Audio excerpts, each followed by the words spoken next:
everyone! Welcome back to my channel. Today, I renew my visa here in Egypt. So, I'm gonna share my today's experience renewing my visa. If you are new in my channel, click subscribe, like and share, bell button for more notification, and I'll see you in.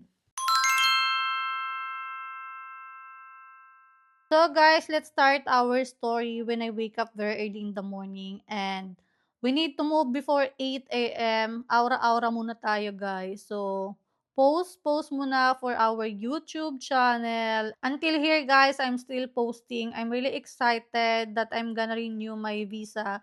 Finally, I survived 1 year here in Egypt. And of course, I'm with my handsome husband. So, I'm his Google Map for today. I'm helping him so we will reach to our location early. We're not very familiar guys in the road, so we still need the Google Map. So it's not very far. We're also here in Cairo, so we're gonna show you the roads. Here is inside the Cairo guys. As you can see, there's some banners as well for their museum that they just opened last few days back. This is the Nile River. It's very famous here in Egypt. I really love the view here in the Nile River and the weather is amazing. The air here in front of the Nile River is very refreshing. I remember we went to Aswan and Luxor. We passed through here with the Nile cruise.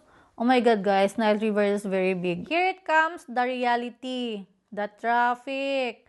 So it's very normal here in Cairo, the traffic. People living here are already get used to it. Same like Philippines. Traffic is everywhere. This country is really huge. I mean, huge as huge. Their land is very wide and the buildings is also a lot. People are having a lot of spaces. As you can see as well, the roads are very wide in some area, but most of the people stay in one area only.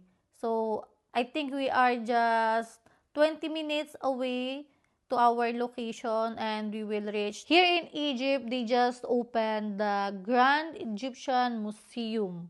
So it's a very big celebration here in Egypt. There's so many visitors from different countries. Imagine this is the biggest museum in the whole world.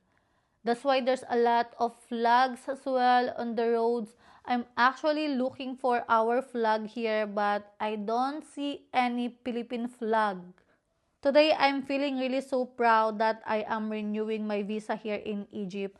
After this grand opening of their museum, I feels like I'm also a part of it. I feels like I'm Egyptian as well.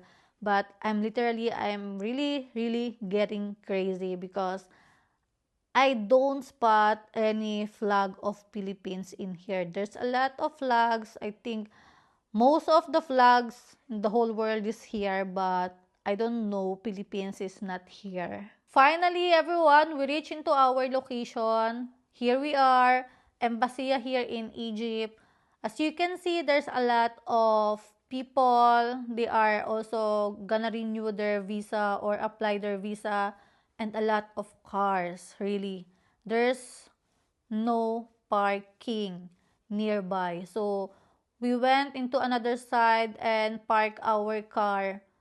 It's totally a headache, guys. This is just for your information, ha. It's not allowed to take a video. So, this time, I'm really hiding my mobile because I saw some police there. If they saw me, they might catch me and they will not renew my visa. So, this time, we just finished from the embassy, yeah? So, we just need one paper from them to stamp and we're heading now to the Giza for my visa renewal.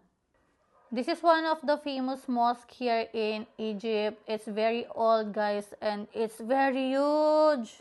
Now we are here into our next location in Giza. It's only 20 minutes away from Ambasea. So let's go, guys. So we're done in Giza, guys. We're going back home. So we actually paid $200 for my visa renewal.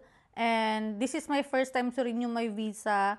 I was expecting to get 3 years visa, but they just give me 1 year because they said I don't have baby yet. So when I will get baby, they will give me 3 years visa. I feel so disappointed today. I was so excited in the morning and suddenly this news comes, and what I can do, guys. That's the rules of them for Filipinas.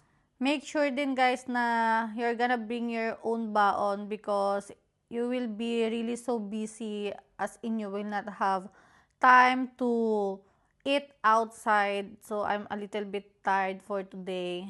Tired and disappointed. Advice lang, guys, if you know someone, like if you have some connection, make sure na you will contact them to help you, because if you don't know anyone that will help you to finish your paper, really you will not finish anything. Actually, only me and my husband finished the papers today. Everyone went back home, they will come back tomorrow. You won't believe how much people is there today. So make sure that you are prepared for everything for your visa renewal, connection, whatever it is. Alhamdulillah, for today, at least we finished something. But the weather really it's unexplainable because it was raining, then suddenly it will be sunny, then after just a few minutes it will have some sandstorm, a lot of dust. Really, I don't understand. Everything is happening today. Inshallah, next week the weather will be fine, not like today. There's a lot of sandstorm. Really, we cannot see anything. There's a lot of dust. And we really need to go back, guys, next week for my interview. This is not a job interview, ha. So the police will just ask me how I am doing here in Egypt, how is the life here in Egypt. I am happy, I'm facing any trouble, there's something I want to say, something bad happened, only like that, guys. So every year I'm gonna have the same procedure, renewing my visa until I will have my baby. So you know now, guys, if you're Filipina, you must have your baby. So you will get 3 years visa here in Egypt, or else you will end up same like me. Here it comes, the rain and the sun, but it's okay because we are near into our home. I will update you guys next week again. So that's it for today's experience renewing my visa here in Egypt. Inshallah, next time I will get 3 years. So if you are new in my channel, click subscribe, like, and share. Bell button for more notification. Again, thank you for watching. I'll see you on my next video. Bye-bye!